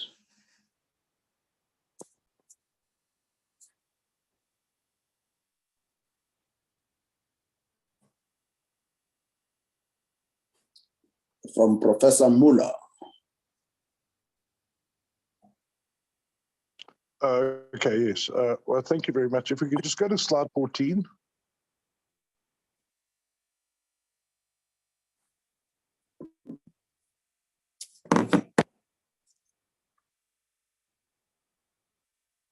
Okay, yeah, that's the one. I'm not sure. Okay, so Professor Muller put this together. I'm not sure which presenters this pertains to, but I just feel that it would be useful if we could just, the top point there speaks to maximum prices or fees lead to supply shortages and increase in informal market activity. And then minimum prices lead to oversupply and higher prices to consumers. If we could just get if either, I don't know if Professor Muller is on the call or if any other presenters can comment on that, I would like to just get an understanding of the economics of that. How maximum prices and fees or minimum prices and fees lead to those outcomes. I think that would be very useful because I think it's obviously one of the main issues in this bill is an intention to try and, protect the consumer.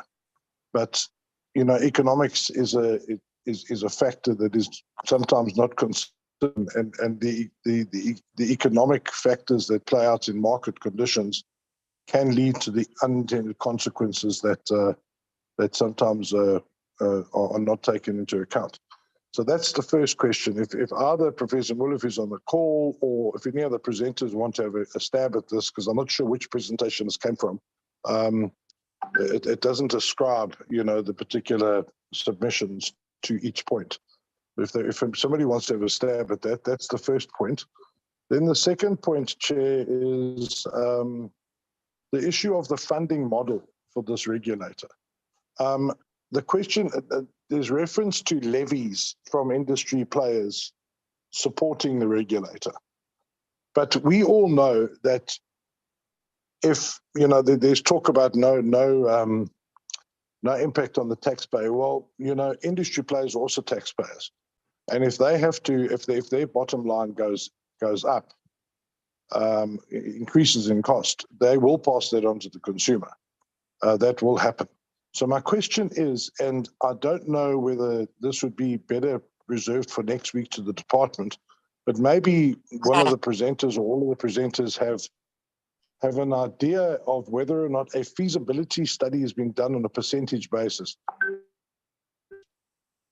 The establishment of the regulator would consist of, would require less amount of per regulator, and what percentage impact that could have on a simple thing like fares or prices that commuters have to pay. In other words, to actually understand the actual knock-on that's going to have on the man or the woman in the street who's paying for a fare to commute somewhere. And then my final question, Chairperson, is on slide 16, if Dr. Annika could just go there, please. And it refers to the constitutional provisions that deal with intergovernmental cooperation. And I believe it refers to the sections that say that spheres of government are independent, but obviously interrelated and interdependent, but says that they're distinct and unique. And that one sphere cannot tell another sphere effectively what to do. And therefore, it brings into, and once again, I don't know which submission this pertains to, because unfortunately the document doesn't ascribe it. But it relates to the possible unconstitutionality of 41(1)(b) and 41(1)(c), because they could create an unconstitutional environment where one sphere is telling another sphere how to operate. If anybody on the call can comment on that, it would be greatly appreciated. Thank you, Chair. That's all I have for now. Thank you, Honorable Pratchett. Let's keep over to Honorable Khai. Thank you very much, Chairperson.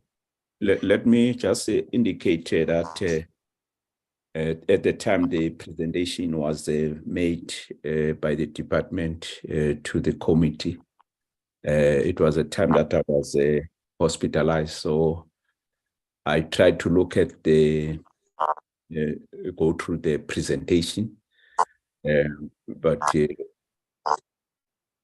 it was not that detailed. I had to then download the bill itself just to have an idea what this bill is all about. So therefore, I won't have many questions, Chair. I just have two. I just want to find out from with regard to Transnet, if you look at the bill, but also the presentation, it talks about the consultation process that it embarked upon, and amongst the stakeholders, it includes Transnet, but also the fact that this bill was approved by the cabinet, and there's a minister who's responsible for Transnet who sits in cabinet. The issues that they are raising during their consultation, what was the outcome of those consultation in terms of their views or their submissions, but also the fact that without this concern that they're raising, why did it go through the cabinet processes? That's one question, but also to Transnet as well as SABOA and maybe the Western Cape government. I just want to check, because I'm looking at the section that deals with the application of the Act, Section 4, whether SABOA, Transnet and other stakeholders, whether they are not accommodated by that particular section, which is about the application of the Act that talks to issues of exemption. especially the point that was raised by Saboa that there are contracting authorities that regulate issues that will be regulated by the this TER. Those are the two questions that I want to clarity on. Thank you so much. Thank you, Honorable Khan. So the hand of Honorable Matebula. Okay, let me check. It looked like let me check the questions on the chat. Can we ask the committee secretary to go through those questions of Honorable Matebula? Thank you, Chairperson. The questions read as follow. Question to South Africa bus operators. 1, will this bill benefit, cover or provide infrastructure that will increase accessibility and provide integrated transport system for located in the rural areas? 2, what effect will this bill has on the cost of transport in our country for ordinary citizens? Thank you, Chair. Thank you, Honorable, Committee Secretary. Just the first one from my side from I think it's from Saboa. The sense I get from Saboa is that the bill will have an impact in terms of the freedom to contract. That's the impression that I get, particularly in relation to the sector specific, given the contracting space that to a larger degree regulate their industry specific. Of course, there's an area which captures the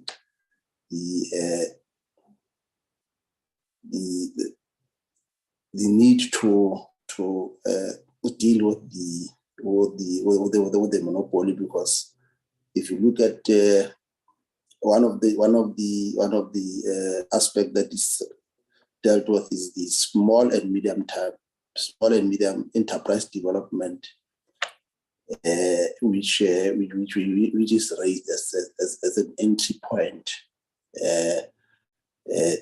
There is a reflection that in most cases these contracts will be between 2 to 7 and 12 years.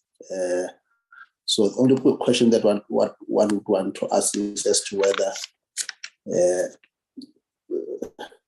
has this a consideration been factored into in terms of the need to open up the industry. Of course, one is also mindful of the views expressed, which I suspect it cuts across all the presentation. The suggestions that there is to a larger degree an overlap between the work of the Competition Commission and also the regulator, which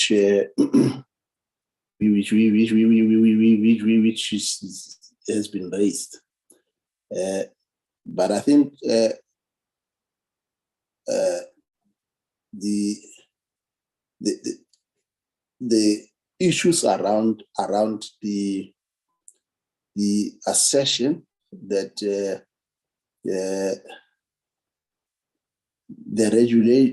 bill itself is a drastic intervention, particularly with regard to price control. The assertion that it is massive, the assertion that it will have unintended consequences. I think this is the message that is cutting across all the presentation. The sense that one gets is that the presenters are saying that the bill is introducing an extra red tape in terms of the industry, and that has to be confronted. But of course, mindful of the fact that the thrust, as one suspect, is that the bill also confront the monopoly within the industry. And you also say that as an extra red tape, it could also discourage investors to invest in the industry. It will be important just to get a sense in terms of the presenters whether it's this is a common thread. Are they sharing the common thread around this? But I think the other point that one wanted to pose to Samral is because one get a sense that there is an outcry for a national rail legislation similar to what is prevailing in the airport, similar to what is happening in the energy sector, similar to what is happening in the water authority. Probably whether there has been an attempt to kickstart that through the department. Other than that, I think let's allow the presenters just to share their views in terms of these issues that are raised. But of course, appreciating the fact that the department will have an opportunity to present in the next meeting, and also the legal services unit of Parliament will also have an opportunity to give us a response to the issues that are canvassed by all the presenters today. Let's start first here with the Aboa. Saboa. Thank you, Chair. Yes, I'll go in the order of the way the questions came in. So starting with you, Chair, I think because you by order of privilege, we will start to do. We are fully cognizant of the barriers to entry, and this is pretty much a self-created conundrum. Barriers to entry for new operators are huge, and in many aspects, the way the contracting environment is set out actually limits the entry of new operators because of size, scale, geography, and access to finance in many aspects. So, how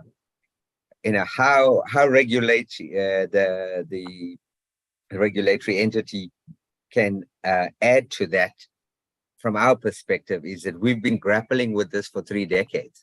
So, and as a measure of creating sustainability and continuity in public transport vis-a-vis the road-based passenger subsidized contracts, the model tender document is what sets out how tenders are to be put to market. And therein also has been some pretty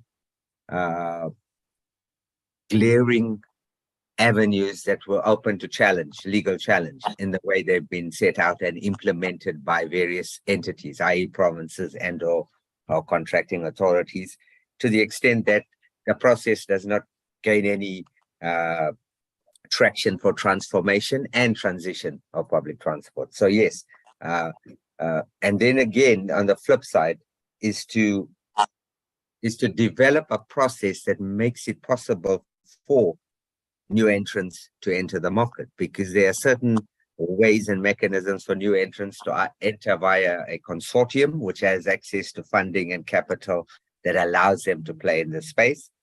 But ultimately, and it ties back to impact, if you don't get certainty, you can't invest, because CapEx is a long-term game, medium to long-term. Finance houses, for example, buses are depreciated generally in the region of, or paid off generally in the region of 5 years over the financing aspect, but depreciated anywhere between 8 to 15 years, depending on the mechanism. So all those things coming together in an uncertain environment currently, and our view is right from the beginning, we support the process of the regulatory entity, but it's the mechanisms that are being proposed that require a little bit of debate and perhaps a lot more discussion, and flowing through to Honorable Matavula's questions, whether it will benefit, cover, provide infrastructure. All of those issues are entangled in the questions and queries that we submitted.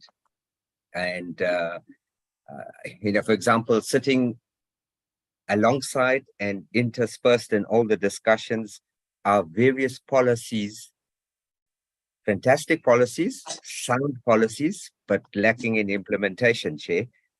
Your National Public Transport Subsidy Policy speaks to dealing with issues around, or addressing issues around rural transport, integrated transport, the subsidization of households that need access to safe transport in the main. So what effect will the bill have on the cost of transport? It's too easy to say. But if I tie that back to Honorable Brautaset, I hope I've said your name correctly, sir, a question around the funding. Brautaset, yes. Around the funding. Thank you. Yes, we have no idea how many entities will fall within the regulatory space. First of all, we'd have to get a database of everybody that qualifies to be a regulated entity, then have discussions around what is the cost of the regulator spread into a number of entities. But those are all discussions that still need to happen, Chair. I think I've covered Honorable Rai's question around Section 4. I think we've got detailed questioning, and we'd look to see what the responses are, because we've contextualized it against current contracted regime that is very, very, very well set out.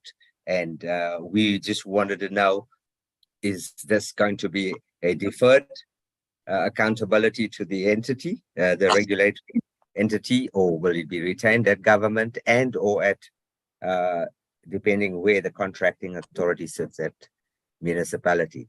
And I think there's a space for a more, and Mr. Dax has indicated he's representing the Transport Authority of Gauteng, which is one of the more established currently proposed contracting authorities, and Mr. Collins in the Western Cape. So, but for the main part, in many areas, we don't have formally defined contracting authorities. So there's a bit of a looseness. As such, we don't have integrated transport plans that talk to holistic transport networks and sustainable public transport. So a regulator coming in, whilst is the right principled approach, will have a very onerous task of navigating all of these challenges that we've been navigating for 3 decades. And in it, it talks to some of the challenges we've experienced around intergovernmental accountability.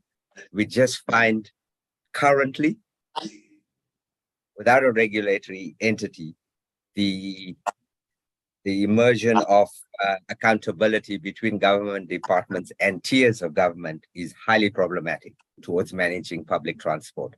So those are the comments in response through you, Chair. I hope I've done that justice. No, thanks, Mr. Governor.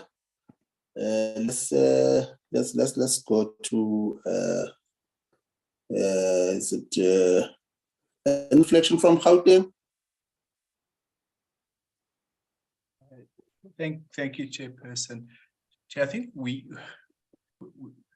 as I put in our submission, it's very important to distinguish between, let's call it social services or social infrastructure, and I would put public transport in that area, and economic infrastructure where Transnet would find its space.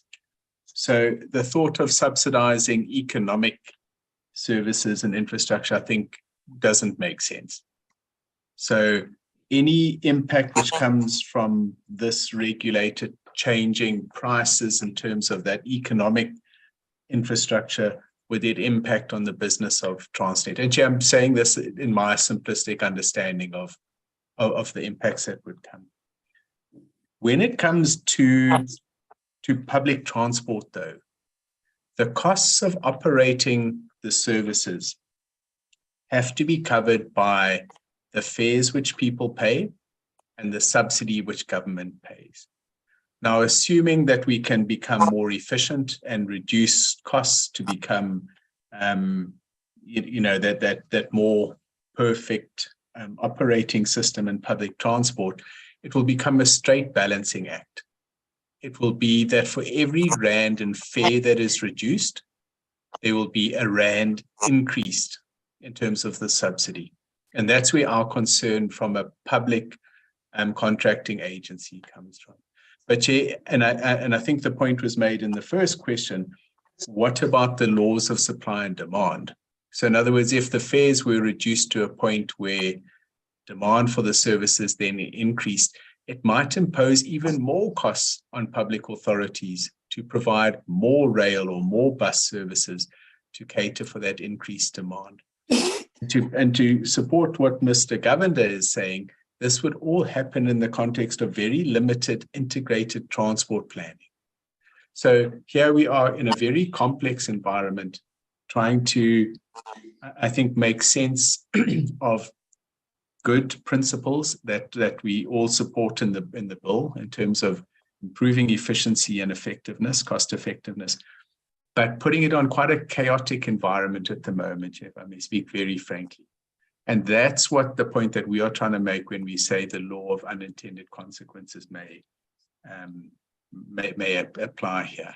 So Chair, maybe just to close off with that final sort of rand for rand analogy, and I think it was the question from one of the honourable members, is will bus users get lower costs? Quite probably, Chair. Will they get better services? Would have to remain to be seen. Thank you, Chair. Thank you. Let's give over to Western Cape. Thank you very much, Chair. I think there was really two questions addressed, and thank you for Dr. Clark has also put it in the chat. Two questions addressed us really dealing with the aspect of constitutionality, which we've raised, and then also the economics put around this. I'm not going to attempt to answer the economics one, Chair, in as far as those representations has been given by our provincial treasury, and with your permission, I would ask them rather just really in a short paragraph, perhaps just to elaborate that with Dr. Clark, if the member would be happy with that situation. I am a lawyer by profession, so I can try and convince you on something, but I wouldn't want to do it in this particular space. So if with your indulgence, Chair, I'm asking, I'll ask if I can just get a paragraph to Dr. Clark on that specific topic.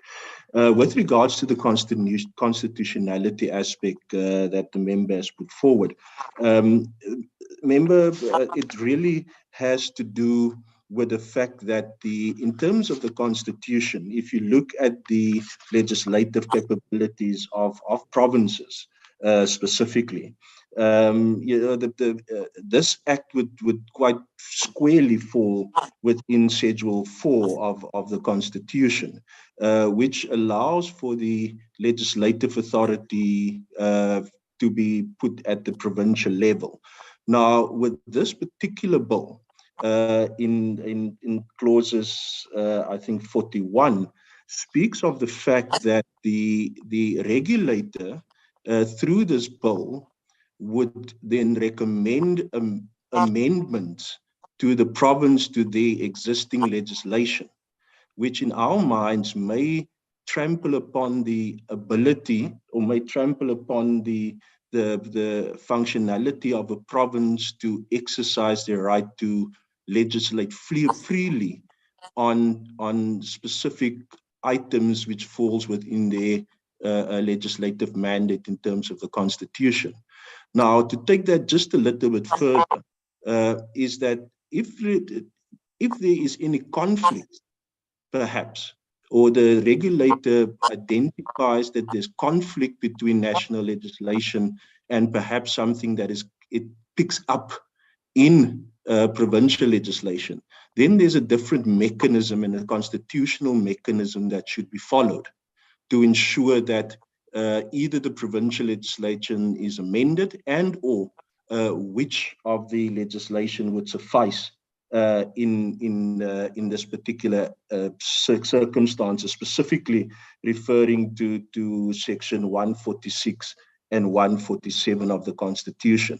So we are just concerned that that section is encouraging the regulator to opt and encourage provinces to amend their legislation, while there is in fact a constitutional mechanism that allows for any conflict that may exist or a potential amendment that may need to be attended to in terms of the Constitution. And that's why we raised that specific point with regards to that. I think that was the only 2 points, Chairperson, that fell on our lap for response. Thank you very much.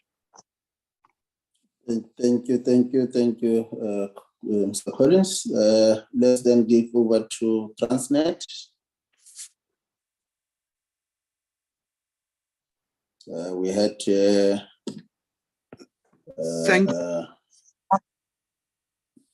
yes, Mrs. Sandra, you can take the floor. Thank you, Chairperson. I don't want to usurp your authority, so I apologize if I interrupted or started too soon.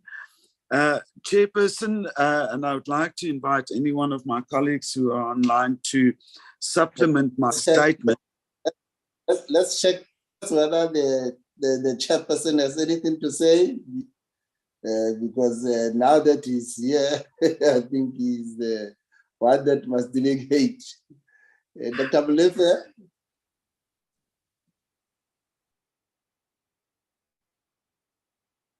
It looks like Dr. Molefe No, Chairperson, I have got nothing to add at this stage. Thank you very much. I thought you'll respond to that one in terms of the interface between the political principle of DPME and the Minister of Transport in terms of the question that was posed by Honorable Khai in relation to the fact that normally when the bill is referred to Parliament, it could have, should have served at the cabinet level. It should have been referred to, meaning that all the relevant authorities, meaning that in this instance, the expectation is that Transnet should have been consulted as part and parcel of the process towards the cabinet endorsing the bill and then referring it to Parliament chairperson.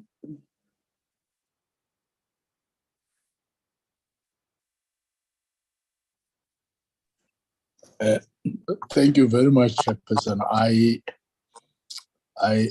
really would be cautious not to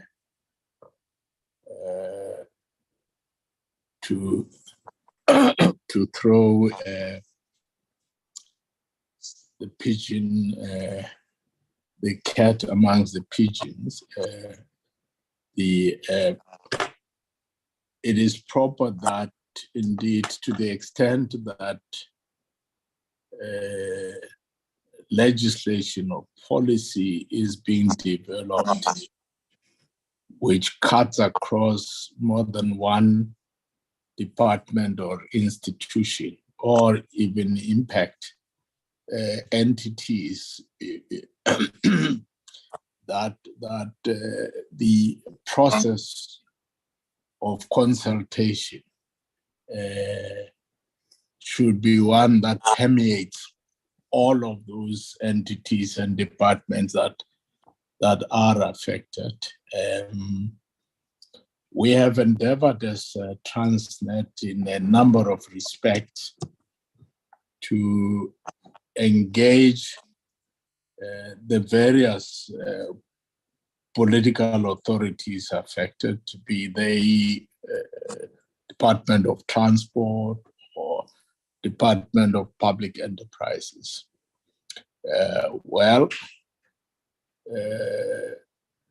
Indeed, it does happen on occasion that when a particular department in its endeavor to develop policy and probably to move rapidly to meet their timelines, things fall through the cracks, they leave others behind. And we have warned that the last thing you want is to run ahead of everyone else.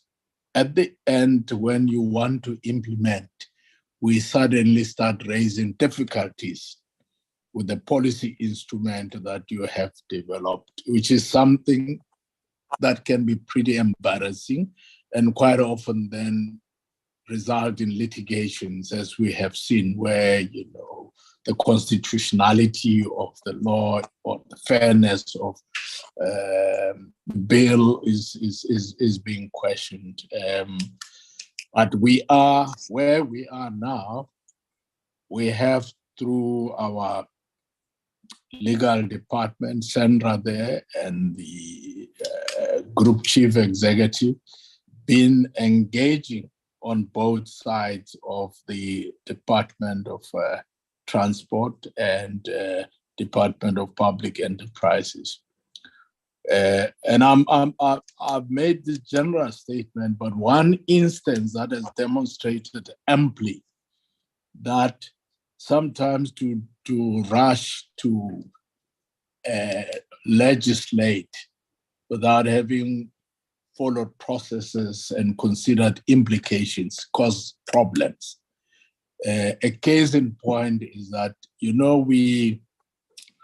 we passed legislation in 2005 that the Transnet National Ports Authority would become a standalone company. But there were a broad range of implications which had not been considered. Like 18 years later, we have not been able to fully implement that law. We're pushed as Transnet with the Department of Transport and Public Enterprises, but there are serious snags because some of these things you legislate within the context in which the company has entered into contracts,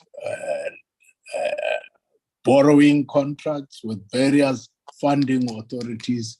And the basis of those contracts is this complete balance sheet, for example. Now you're saying you pass a law that says take out Transnet National Ports Authority. It must be a standalone company. You can't, because before you deal with that, you must say, if the Transnet National Ports Authority contributes approximately 70 billion rand to the balance sheet of Transnet, are you going to immediately get the state the government to provide that 70 billion rand so that Transnet can then pay the lenders so that it does not end up in breach of the loan covenant? So it is these sorts of things, Chairperson, that need to be considered and before any piece of legislation is passed. But and it means that for consultation broadly would enable the parties involved to understand the risks that are attended to the legislation that is envisaged. I'm giving just a general response, but just to say that indeed it is important that deeper consultations take place, that in so doing we obviate any possibility of legislation that would be deficient. But that process is continuing from our side. Thank you, thank you, Dr. Molepe. Can we then give over to Sandra? Thank you, Chairperson. I will just add to the response to Honorable Rai's question. It's Honorable Khai. Hi, my apologies, Chairperson. Chairperson, indeed, we have engaged in various consultations with the Department of Transport.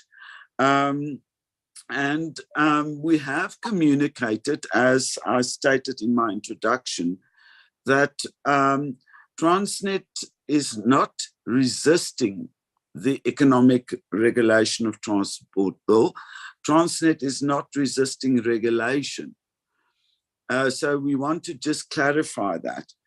What we are saying is that to ensure that the complexities associated with the regulation of the railway sector, which has hitherto not been regulated, should equally be underpinned by sector-specific regulation that will recognize that which is unique to that sector, and that should inform decision-making by the regulator to ensure that the sector is regulated fairly and that the sector is regulated in a manner that is economically sustainable.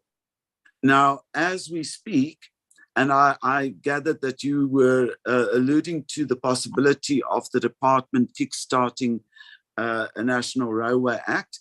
We're calling for that because we believe that would ensure that at the all modes are regulated in a similar fashion with equal attention to those criteria and considerations, especially with regard to price control regulation that is unique to that particular mode or sector. With regard to the question on exemption, yes, it could assist, but again, we want to reiterate that Transnet, although we believe that exemption will provide the space to get the National Railway Act in place, we are not resisting regulation. We do not want to signal that we resist third-party access and regulation of associated access fees. We just want to be treated equally in relation to the unique circumstances that we find ourselves in, so that we can ensure that we're sustainable. Thank you, Sandra, for that response. I guess members are fine now. In terms of process moving forward, like as we indicated, we will, in the next meeting, receive the response from both the department and also the Legal Services Unit of Parliament. And then following that, we will then allow the processes to move forward. But what will be quite critical is to take this opportunity to indeed express a word of appreciation on behalf of the Select Committee on Transport for the honoring of the invitation by the stakeholders that took part in today's meeting, upon the invite that we extended to the public to express their views, which is quite critical because public participation is the hallmark of our constitutional democracy. Number of court judgment has expressed their views in relation to a failure to enable the public to participate. So indeed, your participation is highly, highly appreciated. And let me take this opportunity to again thank you to honoring this invite. The team is free to exit the meeting as we deal with the in-house agenda. Amongst them will be the minutes. So let's check with the committee secretary our minutes of the last meeting. Thank you, Chairperson Molefe, for honoring our invite and your board, Western Cape, Gauteng, and also Sabwa. Thanks a lot. Thank you, Chair. Greetings, everybody. Good afternoon. Thank you, Chairperson and committee.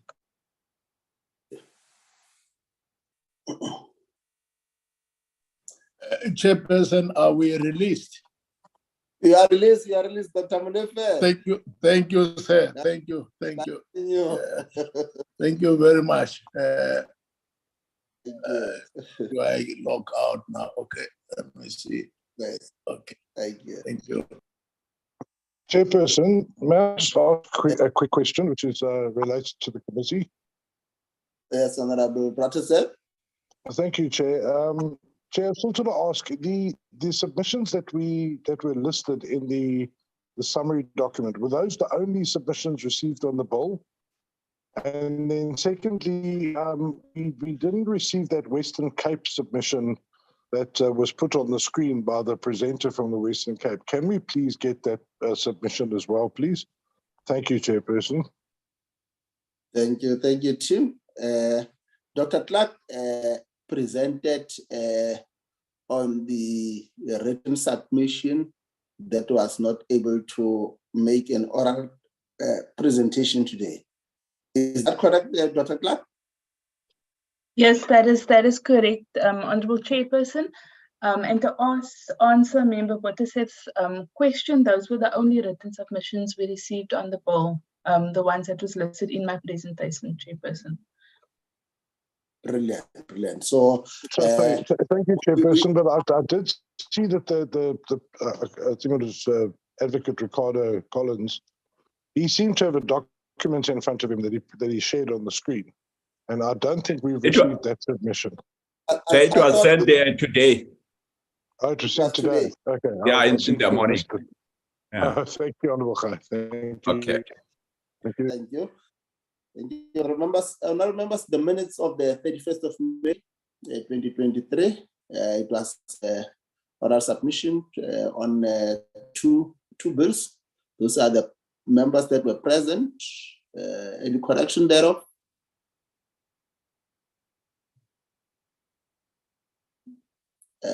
Guests in attendance? And then the parliamentary staff that were present, we were an acting committee secretary, Ms. Grace. And then those are the opening and apologies, and then the proceeding, how it unfolded. Led by Dr. Clark, and then the Professor Perry, then Mr. Park, reflection, and then deliberation by committee members.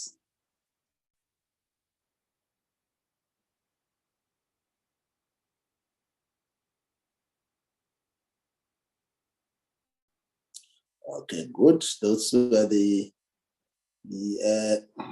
last presentation just from Salga. Deliberations again. And then we adjourned at 11:30. Any correction? In the absence of that, can you then get a mover for the adoption of the minutes as a true reflection? I move, Chair, for the adoption of the minutes. Thank you, Second, Honorable Chair. Thank you, Honorable Prataseth, for seconding. Therefore, the minutes are duly adopted. Just in terms of the process moving forward, Dr. Clark, so that at least there's clarity. In respect of the bill, Chairperson. Yes. So on the 14th of June, that's next week, the department assisted, or rather together with our legal advice from Parliamentary Legal Services, will provide responses to the written and oral submissions received on the bill. Chair, you will recall that after there was a request from certain provinces, approval was granted for the extension of the legislative cycle. So it will only be after the recess period, Chairperson, that the committee will reconvene again in respect of the consideration of the negotiating and the final mandates. Thank you, Dr. Clark, for that clarity. And then the next engagement on this will be on the 14th. And let's then allow members to prepare themselves to go to the plenary. If there's any other issues that members would want to raise, I believe that we dealt sufficiently with our unbound mission yesterday in our sister committee, so there is no need while we allow the parliamentary staff to continue engaging with DERCO. Is that session correct? I guess I'm correct on that. Let's then take this opportunity to extend a word of gratitude to all the honorable members and also the staff from the department for attending the meeting, and also our parliamentary staff, the PMG and the media team from Parliament for attending the meeting. So therefore the meeting is formally closed and adjourned. Thank you. And your Chair.